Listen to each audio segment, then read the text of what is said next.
¿Cuándo fue la última vez que cargaste gasolina? Pasaste la tarjeta, llenaste el tanque, arrancaste, sin pensarlo demasiado. Pero en México, el 1 de enero de 2017, cuando los fuegos artificiales de Año Nuevo todavía no se habían apagado, millones de familias abrieron el celular y vieron una noticia. La gasolina había subido 20% de la noche a la mañana. No fue un aumento gradual, podría ajustarse en el futuro. Fue de la noche a la mañana. 20%. Llenar un tanque equivalía a 12 días de salario mínimo de un trabajador. 12 días. ¿Dimensionas lo que es eso? Levantarte, ir al trabajo, comer, dormir, repetirlo 12 veces. Eso es lo que costaba ese tanque de gasolina. En Oaxaca, un gerente de ventas llamado Héctor Pérez estaba parado frente a una gasolinera, mirando los números que saltaban en el marcador de precio, y dijo: con que sube la gasolina, todo sube. Las tortillas, el transporte, todo. Manuel López, un mecánico, se limpió el aceite de las manos y lo dijo más directo: el bolsillo es el primero en recibir el golpe. Esto no era una metáfora. Lo que vino después, en números: 28 estados estallaron en protestas al mismo tiempo. Más de 250 tiendas fueron saqueadas. Al menos 6 personas murieron, entre ellas un policía que fue aplastado por la multitud en un centro comercial. Más de 1.500 personas fueron detenidas. Año Nuevo. El día que se supone que arrancas de cero. Que en México se celebra con tamales, con familia, con la esperanza de que este año sea distinto. Pero ese Año Nuevo, el país entero estaba en llamas. ¿Qué dijo el gobierno? El subsecretario de Hacienda emitió un comunicado: estas cosas siempre generan preocupación, lo cual es comprensible. Sabemos que es una medida impopular. Gracias por su comprensión. Esta empresa se llama Pemex, Petróleos Mexicanos. El nombre completo es eso: Petróleos Mexicanos. Sin SA, sin grupo, sin holdings. Solo petróleos. Como una marca a fuego, grabada en la identidad de este país. Nació en 1938. Ese año, el presidente Lázaro Cárdenas se paró frente al micrófono y anunció que expulsaba a todas las empresas petroleras extranjeras de México y le devolvía el petróleo del subsuelo al pueblo. Este es el petróleo de los mexicanos. Esa frase, en ese momento histórico, tenía un peso que no le pedía nada a ninguna declaración de independencia. Fue un momento de júbilo nacional. 85 años después, Pemex es la empresa petrolera más endeudada del mundo. Una deuda de más de 101.000 millones de dólares. Una pérdida neta de más de 30.000 millones de dólares en 2024. Cada centavo del hueco lo ponen los contribuyentes.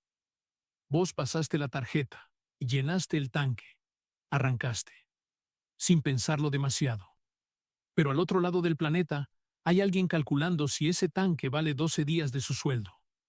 Hay alguien preguntándose a dónde fue la promesa de aquel entonces. La del petróleo que le pertenece al pueblo. Para responder esa... Marzo de 1938, Ciudad de México. El Zócalo.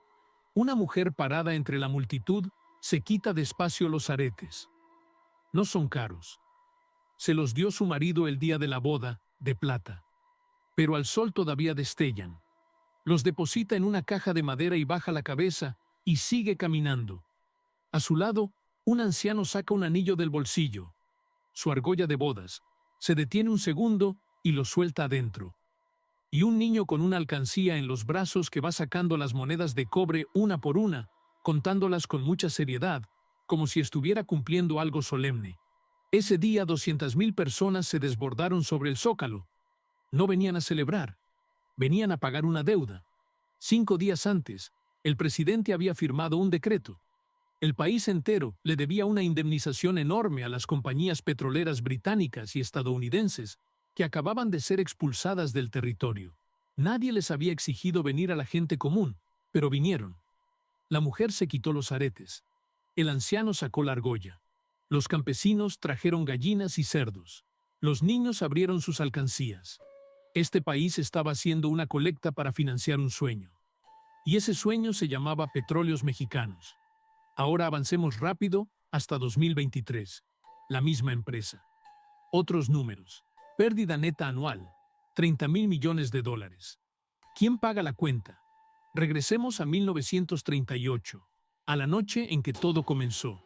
Lázaro Cárdenas no parecía el tipo de hombre capaz de cambiar la historia, al menos no por su apariencia. Tenía 43 años, era delgado y alto, de pómulos marcados, con ese rostro mestizo inconfundible. Mitad sangre europea, mitad genes indígenas de Michoacán.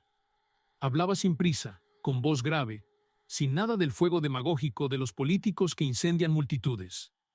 Se parecía más a un ingeniero o a un contador, alguien acostumbrado a desmenuzar los problemas complejos en pasos ejecutables y a ejecutarlos uno por uno. Pero por dentro, cargaba una brasa encendida desde joven. Cárdenas nació en 1895. A los 19 años ya estaba en la Revolución Mexicana. Había visto de cerca cómo operaban las compañías extranjeras en suelo mexicano.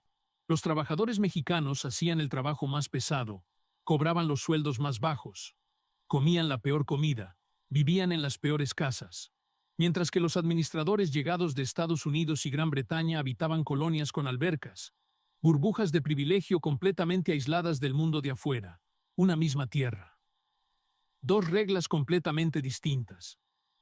El artículo 27 de la Constitución de 1917 lo decía con toda claridad.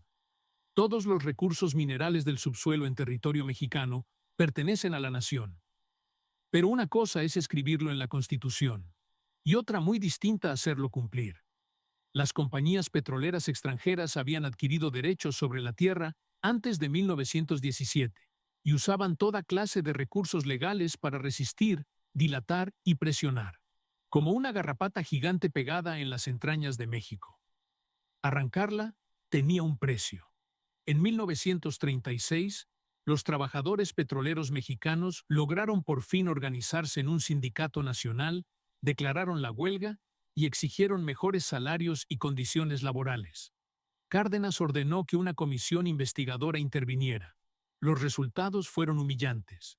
Las compañías petroleras extranjeras que decían no poder satisfacer las demandas de los trabajadores tenían en México márgenes de ganancia muy superiores a los de sus operaciones equivalentes en Estados Unidos. No era que no tuvieran dinero, era que no tenían intención de dar nada. La Suprema Corte de Justicia falló a favor de los trabajadores. Las compañías extranjeras se negaron a acatar el fallo. Cárdenas se paró frente al micrófono, tomó un momento y respiró hondo. La noche del 18 de marzo de 1938 se dirigió a la nación por radio. Pido a toda la ciudadanía el apoyo moral y material necesario para afrontar las consecuencias de esta determinación. Su voz era serena. No sonaba a declaración de guerra. Sonaba a alguien leyendo en voz alta una cuenta que ya había pensado muy bien. Esa misma noche, todos los activos de todas las compañías petroleras extranjeras en México, maquinaria, equipos, refinerías, tanques de almacenamiento, ductos, buques, gasolineras, quedaron bajo propiedad del Estado. 17 empresas, barridas en una noche. Entre ellas la Compañía Mexicana de Petróleo El Águila, subsidiaria de Royal Dutch Shell, y la Standard Oil of New Jersey y la Standard Oil of California. Fue una de las nacionalizaciones más audaces del siglo XX. También fue una apuesta de costo altísimo. Gran Bretaña cortó relaciones diplomáticas con México de inmediato. Estados Unidos no llegó a tanto, pero las compañías petroleras de ambos países lanzaron una advertencia a los compradores de todo el mundo. Quien le comprara petróleo a México quedaba en lista negra. Las exportaciones petroleras mexicanas cayeron casi a la mitad. Los productos químicos para refinación dejaron de llegar, porque las compañías extranjeras se negaron a vender las materias primas necesarias, apostando a que esa asfixia obligaría al gobierno mexicano a ceder. Por un tiempo, la Alemania nazi se convirtió en el principal comprador del petróleo mexicano. La historia tiene esas ironías que no se pueden inventar. Pero México no cedió. 5 días después, 200.000 personas se desbordaron sobre el Zócalo y con aretes, argollas, monedas de cobre y gallinas, anunciaron que estaban dispuestas a pagar el precio de ese sueño.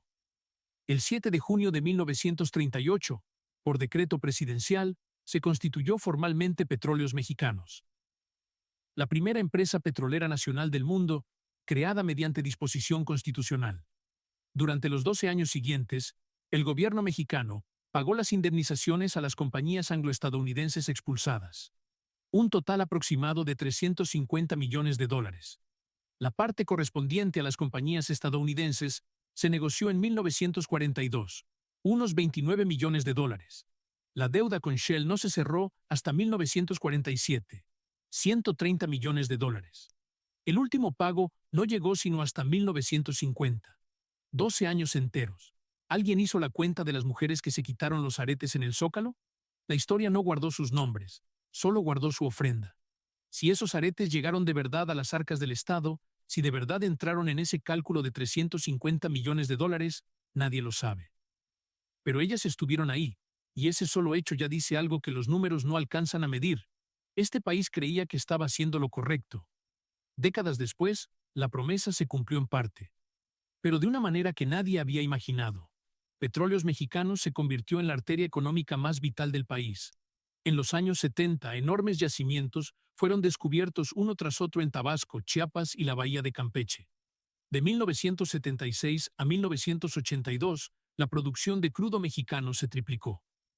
En su mejor momento, los ingresos petroleros representaban más del 40% de los ingresos del gobierno federal. Las escuelas, los hospitales, la infraestructura de todo el país. Todo se construyó con dinero del petróleo.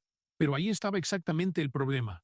Cuando algo se vuelve tan importante que todo el sistema depende de que funcione. Deja de ser una empresa y se convierte en un cajero automático. Cuando el precio del petróleo subía, a retirar. Cuando había crisis fiscal, a retirar de nuevo, y que la empresa se endeudara.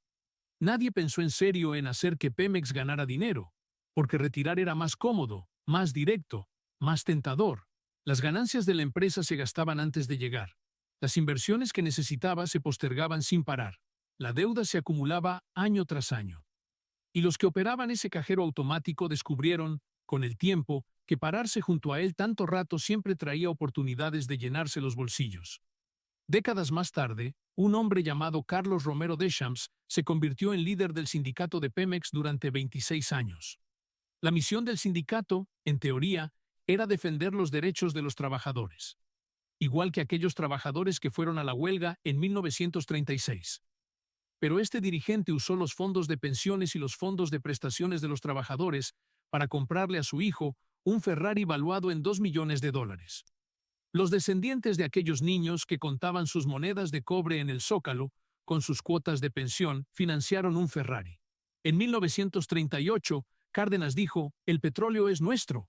Y dijo la verdad. El petróleo pertenece al pueblo mexicano. Pero entre pertenecer al pueblo y ser para el pueblo, hay un camino muy largo. 19 de noviembre de 1984. Las 5:39 de la madrugada. En la oscuridad, la primera bola de fuego se levantó sobre el horizonte de San Juanico, blanca, violenta. Como un sol que de pronto cayera a ras de suelo. Luego la segunda, la tercera, la cuarta. No explotaron al mismo tiempo, sino una tras otra, cada pocas decenas de segundos, una nueva bola de fuego ascendiendo al cielo como una hilera de faroles encendidos en secuencia, cada uno con energía suficiente para arrasar un edificio. Las llamas alcanzaron más de 300 metros de altura. Desde la Ciudad de México, a decenas de kilómetros de distancia, la gente se levantó soñolienta y se acercó a la ventana, creyendo que era el fin del mundo. El gas licuado almacenado aquí tenía una energía equivalente a 5 bombas atómicas de Hiroshima. La explosión dejó una cifra que todavía corta la respiración. De todos los restos encontrados, solo el 2% pudo ser identificado. El otro 98% había sido incinerado por las llamas hasta convertirse en ceniza, fundido con la tierra. Sin nombres, sin tumbas, sin despedida. Volvamos a 1984. Volvamos a antes de que ocurriera la catástrofe. A la época en que la gente creía que Pemex era invencible, que México estaba despegando. Ese año, Pemex vivía su momento más glorioso en toda su historia. Los petrodólares fluían sin parar. Un tercio del presupuesto nacional venía de esta empresa. El gobierno construía carreteras y puentes por todo el país. Ciudades industriales surgían de la nada. Y una nueva generación de mexicanos creía que su nación marchaba hacia la modernidad. Pemex era el centro de todo eso. Símbolo del orgullo nacional, la expresión más concreta de la soberanía del Estado. Y justo en el reverso de ese esplendor, el peligro llevaba mucho tiempo acumulándose. San Juanico, nombre completo San Juan Ixhuatepec, se ubica a unos 20 kilómetros al noroeste de la Ciudad de México, una zona habitacional ordinaria en la periferia de la gran ciudad. Pemex había construido allí una instalación de almacenamiento y distribución de gas licuado de petróleo. 54 tanques, 6 de ellos esferas gigantes, la más grande con capacidad para 2,40 metros cúbicos. Para noviembre de 1984, el volumen total de gas almacenado en el sitio se encontraba entre 11,000 y 12,000 metros cúbicos. Convertido en energía, eso equivalía a 5 bombas atómicas de Hiroshima. Nadie le había dicho eso a los vecinos. Las familias que vivían a apenas 130 metros de los tanques más cercanos llevaban ahí sus vidas. Tenían hijos, sembraban flores, sacaban sillas a la puerta para tomar el fresco, igual que cualquier colonia del mundo. A veces llegaba un olor raro, pero eso no era nada grave. En la ciudad siempre hay olores de todo tipo. La gente se acostumbró, como quien pasa junto a una subestación eléctrica. 19 de noviembre de 1984. Lunes. Las 5:30 de la madrugada. En la sala de control de la planta, los operadores notaron una caída de presión en las tuberías. A 400 kilómetros de distancia, en la estación de bombeo conectada a la refinería, se detectó la misma anomalía.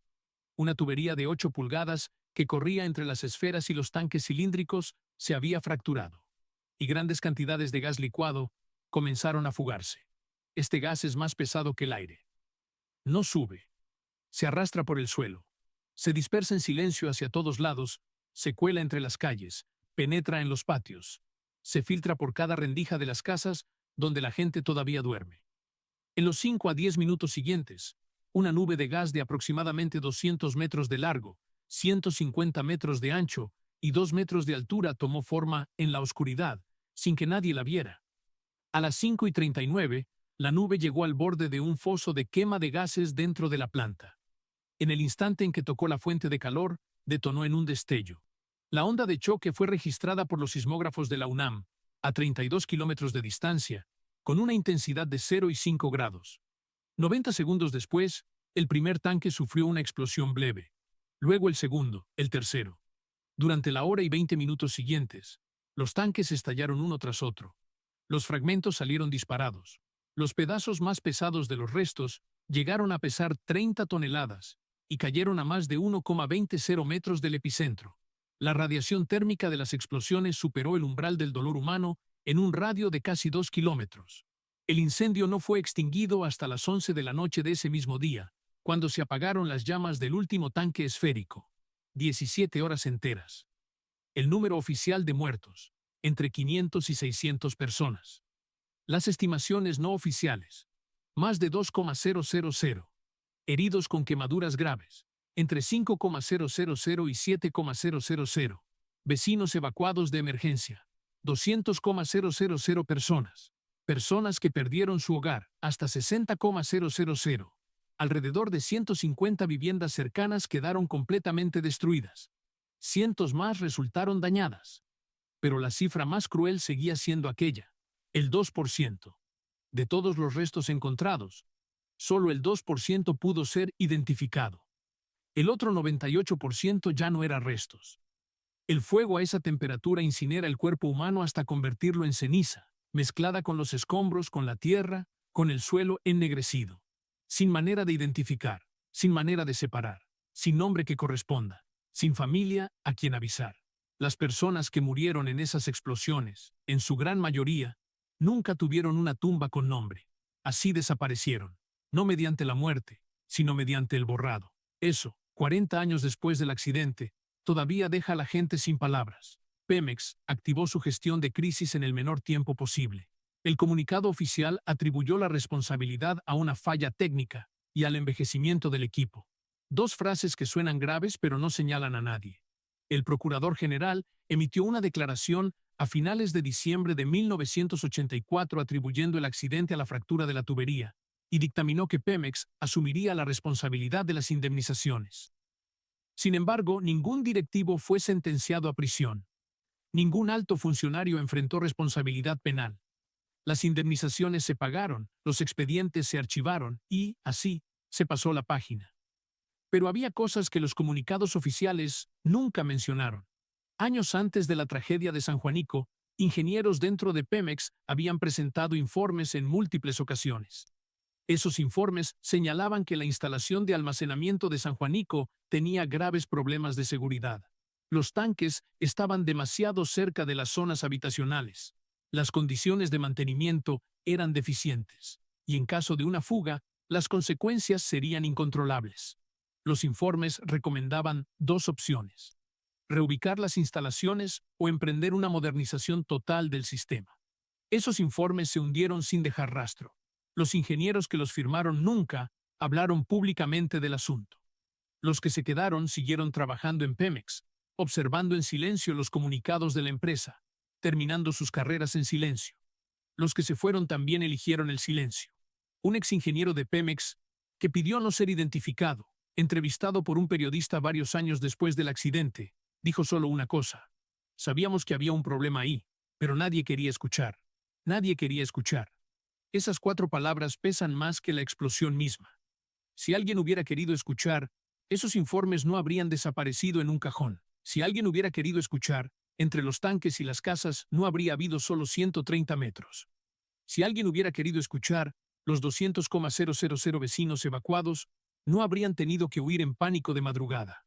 Las 5,000 o 7,000 personas con quemaduras no habrían tenido que vivir meses de infierno en los hospitales. Y las 2,000 almas que ya no tienen nombre, quizás todavía estarían vivas. 40 años después del accidente, un periodista volvió a San Juanico. Los escombros hacía mucho que habían sido reconstruidos. Las calles estaban limpias. Los niños corrían detrás de un balón bajo los faroles. El terreno donde alguna vez se almacenó una energía equivalente a 5 bombas atómicas de Hiroshima ahora tenía árboles. Tranquilo. Sin ninguna huella. En una calle, el periodista encontró a un hombre de unos 70 años sentado en una silla frente a su casa, mirando con calma un terreno baldío. El hombre dijo que donde estaba ese baldío antes había una casa. Ahí vivía su vecino, un carpintero, muy bueno en su oficio, recién casado, y su mujer había tenido un bebé hacía poco. La madrugada de la explosión, la familia del carpintero no logró salir. Ni sus cenizas vi, dijo el hombre, con una voz tranquila, como si hablara del clima. Porque no había cenizas. Solo polvo. Solo polvo. El 2% pudo ser identificado. El 98% era solo polvo. Eso es San Juanico. La página más sangrienta de la historia de Pemex. Una catástrofe que pudo haberse evitado, que ocurrió porque nadie quiso escuchar los informes de los ingenieros. Una catástrofe que, una vez ocurrida, fue archivada porque nadie tuvo que rendir cuentas. Pemex siguió operando, el gobierno siguió extrayendo petrodólares, la prosperidad continuó. Pero hay una podredumbre que no desaparece por el hecho de no mirarla. Mientras las cenizas de San Juanico todavía no se habían enfriado del todo, dentro de Pemex otra corrosión más silenciosa estaba acelerándose. No venía de una fuga en una tubería, sino de persona. 2 imágenes. Véanlas juntas. La primera, la refinería de Veracruz, al mediodía. Un trabajador en cuclillas junto a una tubería. El overol naranja empapado de sudor hasta volverse café oscuro. El casco hundido sobre la frente, donde la sal ha dejado su costra blanca. Aprieta una llave inglesa con las 2 manos. Gira. Vuelve a girar. Los nudillos se le ponen blancos. Es su 17º año en ese trabajo. Su padre trabajó junto a esa misma tubería durante 30 años. La segunda. La costa de Cancún, el mismo año. Una villa blanca de 3 pisos, con alberca de borde infinito suspendida sobre el Caribe, yate amarrado en muelle privado, el sol partiendo el mar en 1000 fragmentos de oro. La villa vale $1.500.000. Le pertenece al líder sindical de ese trabajador. El hijo de ese líder maneja un Ferrari de $2 millones, comprado con las cuotas sindicales que los trabajadores pagan cada mes. El Sindicato de Trabajadores Petroleros de la República Mexicana, el STPRM, fue fundado en 1935, 3 años antes que el propio Pemex. En teoría, es el guardián de los trabajadores, negocia en su nombre, defiende sus derechos, garantiza sus condiciones laborales. En teoría, es el escudo que el trabajador lleva en la mano. Pero en México, cuando una organización existe el tiempo suficiente y acumula suficiente poder, el escudo tiende a girar, sin aspavientos, en sentido contrario. En 1993, Carlos Romero Deschamps fue elegido secretario general del ST. Tenía 51 años, traje impecable, cabello perfectamente peinado y la costumbre de sonreír siempre antes de estrechar la mano. Era el tipo de hombre que transmitía la sensación de «este sabe exactamente lo que hace». Y resultó que sí sabía. Duró 26 años. La lógica que gobernó el STPRM bajo Deschamps no era especialmente complicada, solo que nadie la mencionaba en voz alta. Pemex es la empresa estatal más grande de México, con más de 100,000 empleados y miles de contratos anuales de subcontratación, servicios y mantenimiento. El sindicato controlaba una parte considerable de la asignación de esos contratos. Si querías un contrato, primero le dabas una parte al sindicato. Eso no era la regla no escrita. Era la regla. Los contratistas lo sabían. Los proveedores lo sabían. Incluso algunos directivos dentro de Pemex lo sabían. El sistema funcionaba con tanta fluidez que la mayoría ya había dejado de encontrarlo extraño. Entonces llegó el año 2000. Ese año, una suma de dinero salió de las cuentas del STPRM. 1.500 millones de pesos. No fue a prestaciones para los trabajadores, ni a capacitación en seguridad, ni a nada relacionado con el petróleo. Fue a parar a la campaña presidencial del PRI. El candidato era Francisco Labastida, que disputaba las elecciones de ese año. El caso quedó registrado en la historia como el Pemex Gate. Se abrió una investigación. El Ministerio Público citó testigos. Los tribunales abrieron audiencias. Los fotoreporteros capturaron las portadas de los expedientes. Y entonces todo empezó a apagarse, muy despacio. Nadie fue a la cárcel. Deschamps siguió al frente del sindicato. Un periodista describió alguna vez el desenlace de este tipo de casos. Las investigaciones de corrupción en México tienen una característica en común. Todas tienen principio, todas tienen desarrollo, pero ninguna tiene final. Son como una obra de teatro que se queda atascada para siempre en el segundo acto. El público se va, los actores vuelven a casa, las luces del escenario se apagan poco a poco, y nadie anuncia que la función terminó. El Pemex Gate no fue la excepción. En 2011, una senadora tomó la palabra en el Congreso y presentó ante el Pleno un informe con cifras concretas. Los datos mostraban que en 2011, Deschamps había transferido a título personal, desde las cuotas sindicales, $15,300,000. 15,300,000. Ese mismo año, el salario mínimo en México era de aproximadamente 60 pesos diarios, menos de $5. En su intervención, la senadora llamó a Deschamps el padrino del robo de gasolina, usando un término específicamente mexicano, huachicol, el nombre que se le da al combustible robado de los ductos de Pemex, una industria subterránea extendida por todo el país que le cuesta a Pemex miles de millones de pesos al año. Dijo que el líder sindical no solo toleraba ese robo, sino que le proporcionaba protección. La respuesta de Deschamps a estas acusaciones fue la de siempre: silencio, sonrisa, seguir apareciendo en los actos del sindicato. A la villa de Cancún, él la llamaba el chalet. $1,500,000 frente al mar, con alberca de borde infinito y muelle privado. El Ferrari de $2 millones de su hijo era, según se dijo, un regalo de la familia. En 2013, la revista Forbes incluyó a Deschamps en su lista de los 10 políticos más corruptos de México. En ciertos círculos del poder en este país, ese tipo de distinción no siempre se vive como una vergüenza. Pero detrás de todas esas cifras, hay una historia que casi nunca se cuenta. El STPRM tenía un sistema de contratación conocido como sistema de puntos. Las plazas para nuevos trabajadores de Pemex eran asignadas y distribuidas por el sindicato. En teoría, esto servía para proteger a los trabajadores, para impedir que la dirección los despidiera y reemplazara a su antojo. En teoría, esa era la función central del escudo. Pero en la práctica, tras décadas de funcionamiento, ese sistema se fue convirtiendo en otra cosa. Las plazas se heredaban de padres a hijos, de hijos a nietos.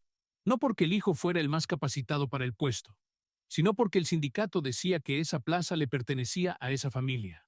Un trabajador jubilado que pasó 35 años trabajando en el estado de Tabasco le dijo una vez esto a un periodista: «Mi trabajo fue el trabajo de mi padre, y el trabajo de mi padre fue el que le dio mi abuelo. Nunca elegimos de verdad. El sindicato te lo daba, y el sindicato te lo podía quitar». Esa frase merece detenerse un momento. El sindicato te lo daba, y el sindicato te lo podía quitar. Eso no describe un empleo, es la definición precisa de una relación de dependencia. El sindicato no solo controlaba el ingreso del trabajador, controlaba su destino, y el destino de sus hijos, y el de los hijos de sus hijos. 3 generaciones viviendo bajo la firma de un solo hombre.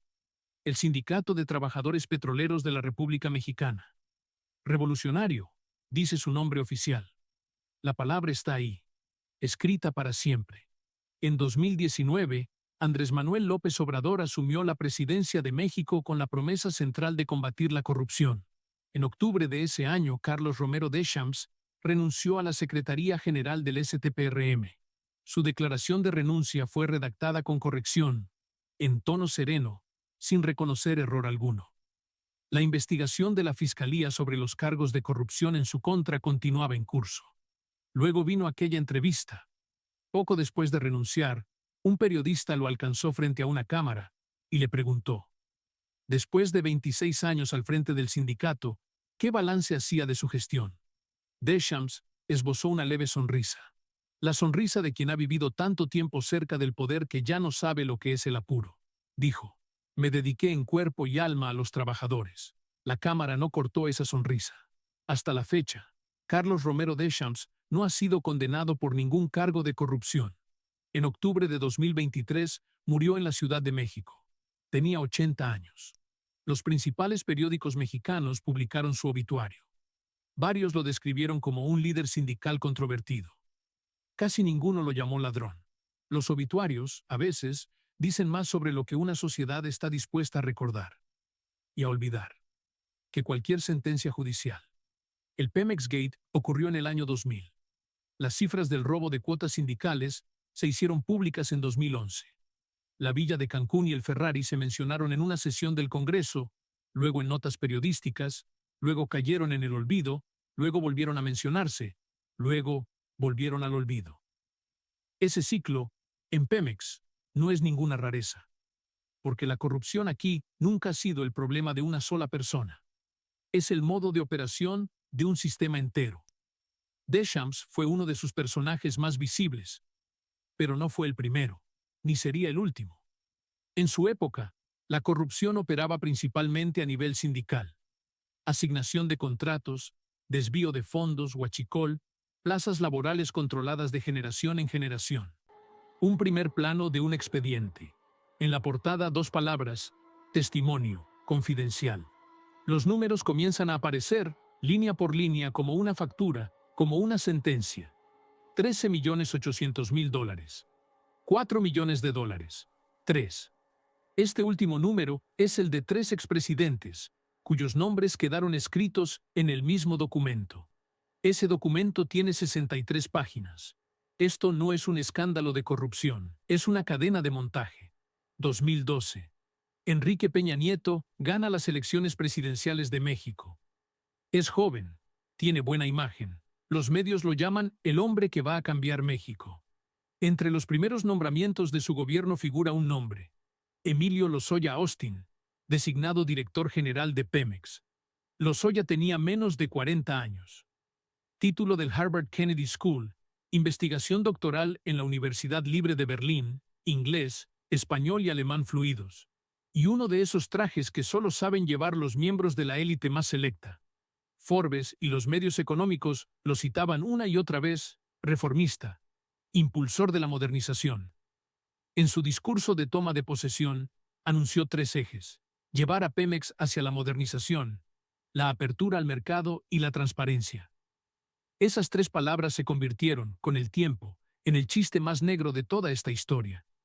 En 2014, a más de 2.000 kilómetros de América del Sur, la Policía Federal de Brasil puso en marcha una investigación con el nombre en clave de Operación Lava Jato. El punto de partida, un flujo de dinero sospechoso dentro de Petrobras. El punto de llegada, nadie lo anticipó, se extendería por toda América Latina. El actor central, el gigante brasileño de la construcción, el grupo Odebrecht. La lógica de negocios de Odebrecht no era complicada. Tú quieres el contrato, yo te lo consigo. El precio. Soborno. 12 países latinoamericanos, decenas de funcionarios, más de $1.000 millones en pagos ilegales.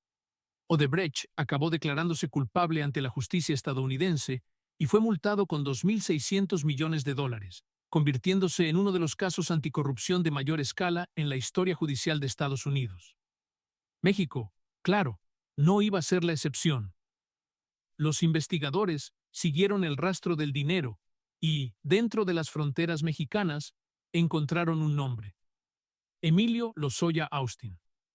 Según los cargos presentados por los fiscales, durante los 4 años en que Lozoya dirigió Pemex, de 2012 a 2016, recibió sobornos de Odebrecht por casi $13.800.000. Ese dinero no fue una simple transferencia a una cuenta offshores. Pasó por múltiples capas de estructuras financieras, circuló entre empresas fantasma en distintos países y terminó apareciendo bajo diversas formas: efectivo, bienes inmuebles, honorarios de consultoría, contratos ficticios. Era un mecanismo de distribución diseñado con precisión profesional, respaldado por abogados, contadores y banqueros. En cada eslabón había alguien encargado de borrar las huellas. 4 millones de ese total tienen una cronología aún más anterior a que Lozoya asumiera formalmente el cargo. Era 2012, durante la campaña electoral, y ese dinero fue canalizado hacia el equipo de campaña del entonces candidato Peña Nieto. En su posterior declaración, Lozoya afirmó que el destino de ese dinero respondió a instrucciones directas del propio Peña Nieto. Una contribución política compró un puesto. El puesto abrió el acceso a un pozo de recursos. El pozo alimentó de regreso a todo el sistema político. La cadena de montaje, funcionando a plena capacidad. Hay otra cuenta, más directa, más desnuda. En 2014, Pemex adquirió una planta de fertilizantes llamada Agronitrogenados por $475 millones. La planta estaba ubicada en el estado de Veracruz. Llevaba 14 años abandonada. Los investigadores estimaron posteriormente que el valor real de mercado de esa instalación rondaba los $50 millones. 475 millones contra 50 millones. Margen de sobreprecio, 850%. 9 veces su precio para comprar un montón de chatarra. ¿A dónde fue a parar la diferencia? En su declaración posterior, Lozoya señaló que antes de cerrarse la compra, recibió $3 millones en comisiones del anterior dueño de la planta, y que con ese dinero adquirió un lujoso departamento en la Ciudad de México. Peña Nieto y el entonces secretario de Hacienda, Luis Videgaray, supuestamente mostraron un interés personal inusualmente intenso en la operación, presionando de manera sostenida para garantizar que se concretara. La empresa petrolera del Estado usó el dinero de los contribuyentes mexicanos para comprar una planta abandonada. Pérdida contable, más de $400 millones. La cadena de montaje, siguiendo su curso. En 2019, la Fiscalía Mexicana emitió formalmente una orden de aprehensión contra Lozoya. Lozoya desapareció. Durante 7 meses, logró mantener su libertad de movimiento en los intersticios de los sistemas internacionales de búsqueda y captura. En febrero de 2020, la policía española lo detuvo en Málaga. Sol, brisa marina, edificios blancos frente al Mediterráneo. Un lugar para dejar pasar el tiempo, no para esconder a un prófugo. 5 meses después, fue extraditado a México. El día en que el avión aterrizó, lo ingresaron a un hospital, con el argumento de anemia y problemas esofágicos. Esas condiciones de salud, en apariencia, no lo habían perturbado en Málaga. Pero eso no es lo relevante. Lo relevante es que Lozoya decidió cooperar. Presentó un testimonio de 63 páginas. La fiscal general Alejandro Hertz Manero calificó el documento como una de las pruebas de acusación por corrupción más importantes de la historia. En ese documento aparecen los nombres de 3 expresidentes. Enrique Peña Nieto, en funciones de 2012 a 2018, acusado de participar directamente en las instrucciones de soborno y en irregularidades en el financiamiento de campaña. Felipe Calderón, en funciones de 2006 a 2012, acusado de haber recibido sobornos al aprobar que Odebrecht obtuviera proyectos petroquímicos en Veracruz y contratos preferenciales de etano. Carlos Salinas de Gortari, en funciones de 1988 a 1994, acusado de usar su influencia para conseguirle contratos de Pemex a su hijo. 3 administraciones. 30 años. La empresa que pagó sobornos era extranjera. Los que cobraron eran la élite política y empresarial del país entero. El conducto por el que fluyeron los beneficios fue esta compañía petrolera estatal. Esto no es la corrupción de un solo individuo. Es un sistema, una línea de ensamblaje, en la que cada funcionario que ocupa su puesto sabe en qué estación está parado y de qué proceso es responsable. Entonces, todo se hundió en el pantano de los procedimientos legales. Lozoya fue encarcelado, más de 2 años en prisión preventiva. En febrero de 2024, el tribunal dictaminó que ya no representaba riesgo de fuga y lo liberó, sustituyendo la detención por arresto domiciliario con brazalete electrónico a la espera de la sentencia. La Fiscalía solicitó una condena de más de 46 años. Hasta 2025 no se ha dictado sentencia. Los 3 expresidentes, ninguno ha sido formalmente acusado ni condenado. Durante la investigación del caso Lozoya, los fiscales intentaron citar a declarar a varios testigos clave. Algunos de ellos, poco después de recibir la citación, salieron de México y se establecieron en países sin tratados de extradición. Esos registros de viaje son públicos. Migración tiene registros, aduanas tiene datos, las aerolíneas tienen bitácoras. Pero ninguno fue detenido antes de abordar. El día en que las imágenes de la detención de Lozoya se transmitieron en los noticieros de todo el mundo, en un taller mecánico de la Ciudad de México, un hombre llamado Manuel López miraba la televisión mientras trabajaba. Se quedó un momento observando a ese hombre en el monitor, vestido con ropa de preso, escoltado por policías a través de un pasillo. Un silencio. Apagó el televisor y siguió limpiándose el aceite de las manos. Esta gente, dijo, nunca va a pisar de verdad la cárcel. No fue un grito, no fue una denuncia, ni siquiera fue rabia. Fue algo más profundo. La calma de quien ya ha digerido la decepción hasta convertirla en rutina. La calma de quien ha visto esto demasiadas veces y en cuya mirada solo queda la confirmación. Manuel no es pesimista. Es simplemente un hombre que vive dentro de este sistema y sabe cómo funciona. La corrupción fluyó por las cuentas del director general, fluyó por el equipo de campaña del presidente. Al caer la tarde, los campos del estado de Hidalgo se tiñen de oro bajo el sol poniente. Las espigas de trigo cuelgan pesadas, y con cada golpe de viento, el trigal entero parece respirar en voz baja. Bajo la tierra, una tubería atraviesa el suelo en silencio, quieta, sin hacer ruido. Luego, en el punto dañado, se abre una grieta. Un líquido negro comienza a filtrarse despacio, siguiendo las venas de la tierra, extendiéndose hacia afuera, formando un hilo delgado que corre como un arroyo. Alguien lo vio primero. Después llegaron más. Vinieron con cubetas, con bidones de gasolina, con botellas de agua, con todos los recipientes que encontraron en casa. La gente se fue acumulando. Algunos reían, otros llamaban a los vecinos del otro lado de la calle.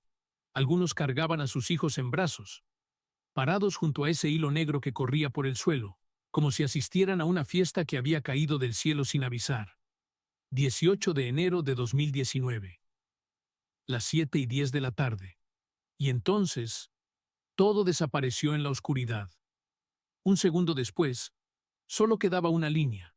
137 personas que nunca volvieron a casa. Para entender esa tarde en los campos, primero hay que entender una palabra: huachicol. Esa palabra tiene un lugar muy particular en la vida de los de abajo en México. No es una palabra de diccionario, es una palabra de la calle, una palabra que circula en los territorios de la pobreza. Significa esto: hacer un agujero en los ductos subterráneos de Pemex, sacar la gasolina, llevársela a casa o venderla. No es nada nuevo. Los ductos de Pemex cubren todo el país como venas enterradas bajo la tierra, saliendo de las refinerías y atravesando campos de cultivo, pueblos, periferias urbanas, hasta llegar a las gasolineras. Si sabes dónde está el ducto y tienes un taladro, puedes conectarte a ese sistema y tomar un poco de lo que le pertenece al Estado, hacerlo tuyo. Durante muchos años, la escala fue pequeña. En 2006, las tomas clandestinas detectadas en todo el país fueron 211. Esporádicas, dispersas, como madrigueras de insectos que aparecen de vez en cuando en la tierra. Luego llegó 2017. El primer día de ese año, el gobierno mexicano anunció un aumento en el precio de la gasolina de hasta 20% y del diésel de 16.5%. La gente lo llamó el gasolinazo. Ese año, casi la mitad de la población mexicana vivía por debajo de la línea de pobreza, y el salario mínimo era de alrededor de $4 al día. Llenar un tanque de gasolina le costaba al trabajador promedio 12 días de salario. Un periodista le preguntó a un mecánico llamado Manuel López qué significaba el aumento. Él dijo: sube la gasolina, suben los productos, sube el transporte, sube todo. El primero en recibir el golpe es el bolsillo de cada quien. La otra opción era tortillas o gasolina, comida o movilidad. La gente salió a las calles, bloqueó gasolineras, bloqueó carreteras, bloqueó instalaciones de Pemex. En más de 28 estados, los manifestantes tomaron las calles. Y entonces, otros tomaron una decisión diferente. Agarraron el taladro. En 2016, las tomas clandestinas en todo el país fueron cerca de 7,000. En 2018, esa cifra llegó a 14,910. De 211 en 2006 a casi 15,000 en 2018. 12 años. Un incremento de 38 veces. Los agujeros en los ductos ya no eran madrigueras dispersas. Eran heridas abiertas por todo el cuerpo. El 18 de enero de 2019, en la localidad de Tlahuelilpan, en el estado de Hidalgo, alguien descubrió un ducto roto por el que manaba gasolina. La noticia comenzó a correr por la tarde, de boca en boca, por mensaje de celular, con un grito al vecino, con una palmada en el hombro. La gente llegó, cada vez más. A las 5:04 de la tarde, el ejército de la zona se dio cuenta y acudió a desalojar el lugar. Pero el desalojo no funcionó y la multitud siguió creciendo. La periodista local Verónica Jiménez describió así la escena de ese día. Vi muchas familias, padres, hijos, ahí. Era como una fiesta. Por un momento, hasta podías escuchar lo contentos que estaban. La tierra estaba empapada de gasolina. El aire olía a vapores que se evaporaban. Cientos de personas estaban ahí dentro, riendo, saludándose, llenando todo tipo de recipientes con el combustible que brotaba del suelo, como si fuera un tianguis que había aparecido de la nada. A las 7:10 de la tarde, apareció la chispa. Nadie sabe qué la originó. Los investigadores después especularon que pudo haber sido electricidad estática de la ropa sintética, un celular, una colilla. No hay respuesta, y ya no importa. Las llamas se propagaron por esa tierra empapada de gasolina a una velocidad que no le da tiempo al cuerpo humano de reaccionar. Las personas que segundos antes reían comenzaron a correr, a gritar, a caer envueltas en fuego. Verónica Jiménez dijo: a algunas personas se les caía la piel. Era muy impactante, muy horrible. La gente gritaba, lloraba. 137 personas murieron en esa tarde, en el acto o poco después. Decenas quedaron gravemente heridas. Muchos cuerpos quedaron carbonizados hasta los huesos, algunos reducidos a cenizas, irreconocibles, imposibles de identificar. Tras la explosión, el Centro Cultural de Tlahuelilpan se convirtió en un centro de información improvisado. Llegaron los familiares, con fotografías de los muertos, que pegaron en la pared una tras otra, una tras otra. Esperaban a que alguien llegara a decirles en qué hospital estaba su familiar, o que ya no estaba. Diego Peña Linares recorrió los pasillos del hospital preguntando una y otra vez lo mismo: ¿dónde está mi hermano César? César tenía 21 años. Diego no lo encontraba. Nadie le daba respuesta. Después dijo, no encontré a mi hermano en el hospital, ni en ningún lado. Nadie me dio ninguna información. Nadie nos ayudó. 3 días después, Diego recibió una notificación. César había sido confirmado muerto. La indemnización que el gobierno le dio a cada familia de las víctimas fue de 15,000 pesos. En dólares, aproximadamente $800. En el capítulo anterior, hablamos de la historia de Lozoya, el exdirector de Pemex, que durante su gestión recibió sobornos por $13,800,000. Compró mansiones, regaló autos de lujo, canalizó financiamiento político para funcionarios. Un solo hombre que se robó $13,800,000 y 137 vidas humanas, a precio de $800 cada una. En algún funeral en Tlahuelilpan, alguien pidió que pusieran una canción vieja, un clásico mexicano que se llama La vida no vale nada. Una doliente llamada Hilda Beltrán se paró frente a los medios que cubrían el evento y dijo estas palabras. Por favor, no los juzguen. Eran personas con familia, dejaron hijos, esposos. Todo el pueblo está de luto. No estaba defendiendo el huachicol. Solo decía que los que murieron eran personas. Tras la tragedia, el gobierno mexicano anunció el operativo más severo de la historia contra el huachicol. El presidente López Obrador voló personalmente a la zona del desastre y declaró que erradicaría de raíz ese mal. Se desplegó al ejército alrededor de refinerías y depósitos de combustible y se cerraron temporalmente algunos ductos. El gobierno declaró que para finales de 2019, el robo de combustible había bajado de 80,000 barriles diarios a 4,000, una reducción del 94%. Los números quedaron muy bien. Pero los periodistas de investigación encontraron otra verdad debajo. En muchos lugares, los operativos quedaron a cargo de la policía local. Y dentro de esa policía, una parte considerable de los elementos ya participaba en las redes de huachicol, ya fuera tomando parte directa en el botín o cobrando cuotas de protección, haciendo la vista gorda ante las tomas ilegales. Algunos policías servían de vigías, otros avisaban cuando alguien hacía una denuncia para que los ladrones de combustible se movieran a tiempo. El propio expresidente López Obrador llegó a decir que 4/5 partes del huachicol eran organizadas y coordinadas por fuerzas al interior del Estado. Empleados internos de Pemex fueron encontrados proporcionando a grupos criminales información precisa sobre el trazado de los ductos, equipos, a veces bajo amenaza, a veces por voluntad propia. El cártel Jalisco Nueva Generación CJNQ y otras organizaciones del crimen organizado ya habían convertido el robo de combustible en su segunda fuente de ingresos más grande, solo por debajo del narcotráfico. ¿A quién le cayó el operativo? A los campesinos que llegaron con una botella de agua a recoger combustible. A los pobres que creyeron que se estaban llevando algo de ganga. En cuanto a las redes organizadas que llenaban trenes completos y barcos enteros con combustible robado, los policías que cobraban protección, los empleados de Pemex que vendían información, la mayoría salió ilesa. Un año después, algunos medios volvieron a Tlahuelilpan.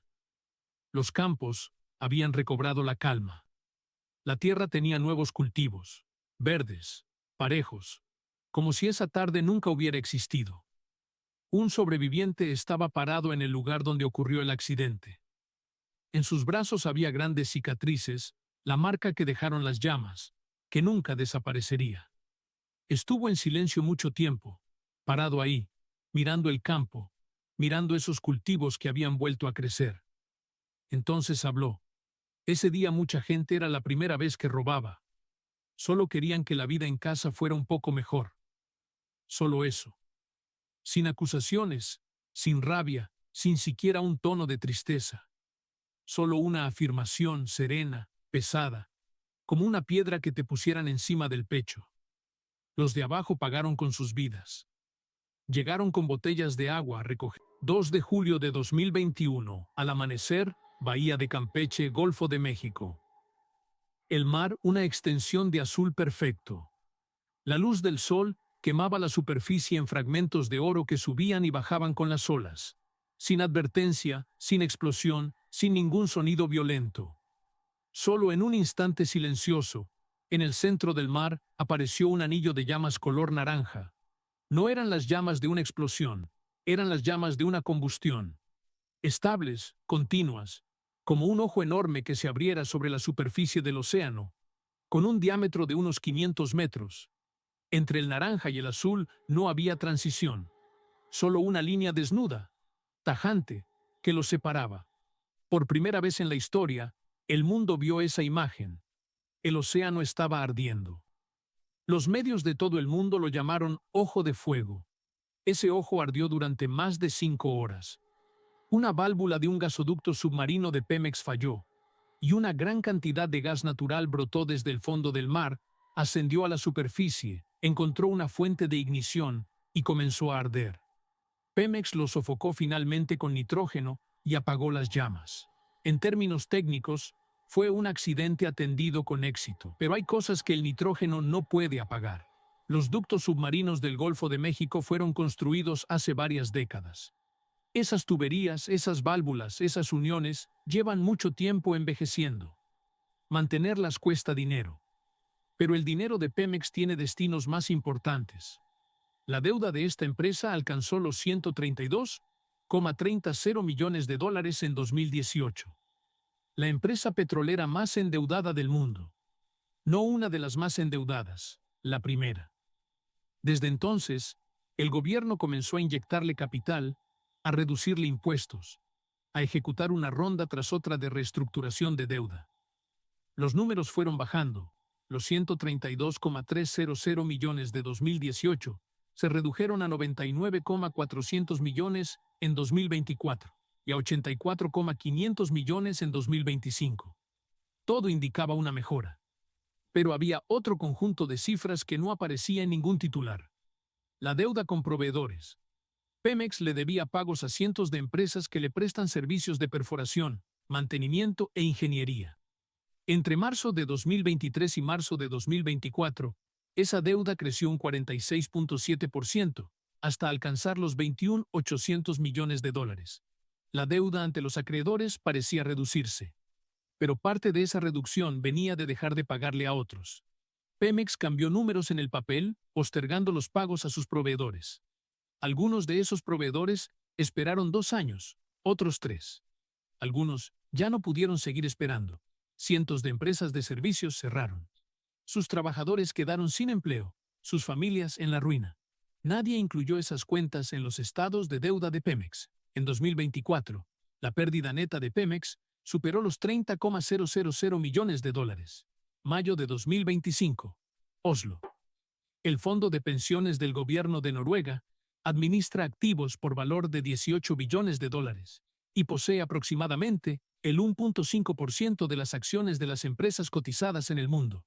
Es el mayor fondo soberano del planeta y uno de los inversores institucionales más conservadores y racionales que existen. Cada una de sus decisiones de inversión pasa por una auditoría ética rigurosa, con procedimientos prolongados y criterios estrictos. En esta ocasión, anunció que retiraba la totalidad de su inversión en Pemex, aproximadamente 140 millones de dólares.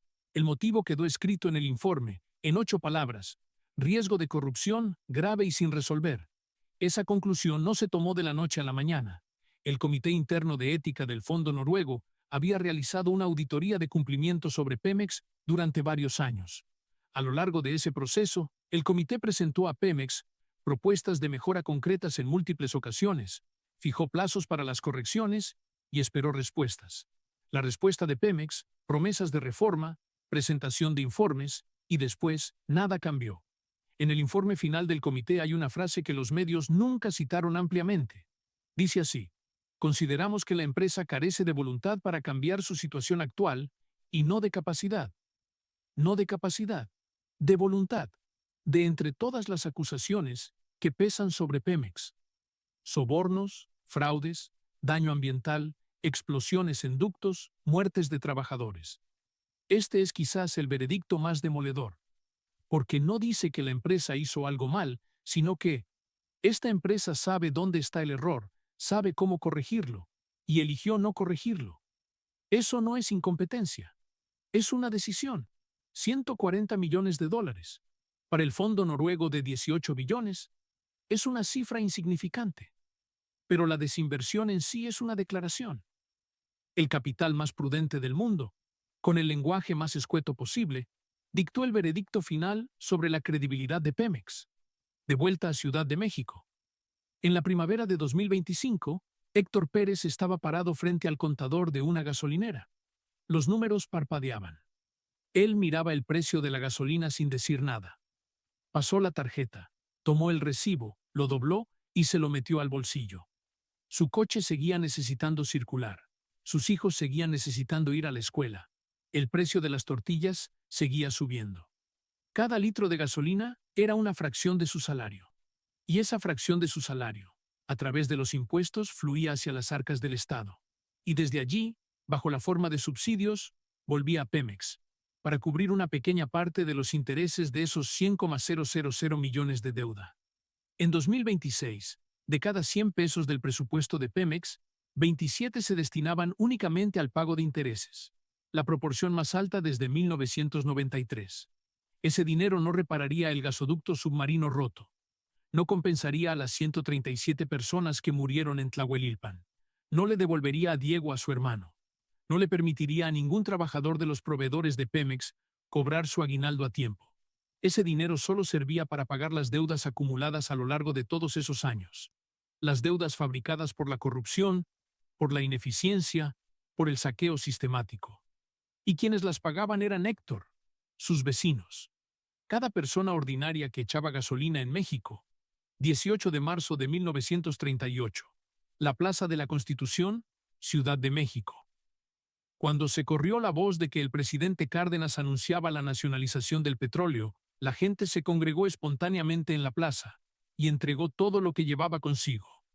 Monedas de oro, anillos de plata, ollas de barro, mazorcas de maíz. Una anciana donó su única moneda de oro, los ahorros de toda su vida.